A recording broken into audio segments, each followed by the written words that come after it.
படத்திலே பாய்ந்து வாய்ந்து 100 பேர் 200 பேர் வந்தாலும் அடித்து வீழ்த்துகிற கதாநாயகர்கள். உங்கள் தளபதி கதாநாயகர்கள் கூட எனக்கு பாதுகாப்புக்கு இசட்டு பிரிவு கொடுங்கள்.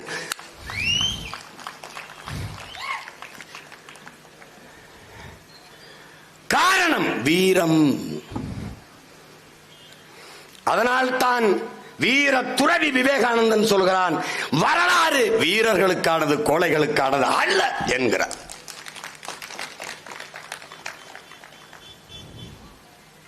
மருதுபாண்டியர்களை, எங்கள் முன்னவர்களை, எங்கள் பெருமைமிக்க பாட்டனார்களை புகழ்ந்து பேசுவது, அவர்கள் பெருமையை பாடுவது என்பது வாக்குக்காக அல்ல, வருங்கால தலைமுறை பிள்ளைகளுக்கான வழிநடத்தலுக்கு.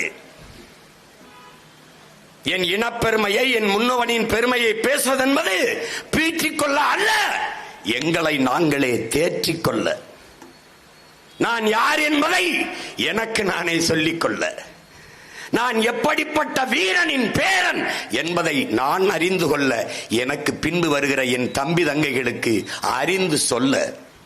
அதற்காகத்தான் இது போன்ற நிகழ்வுகள். மருதுபாண்டி யார் என்றே தெரியாதவன் எனக்கு வாக்கு செலுத்தி என்னாக போகிறது? வரலாற்றில் எதை படித்தாய்? 8 நாட்கள் வெள்ளையனை எதிர்த்து சண்டை போட்டவனை வீர சிவாஜி என்று படித்தாய்.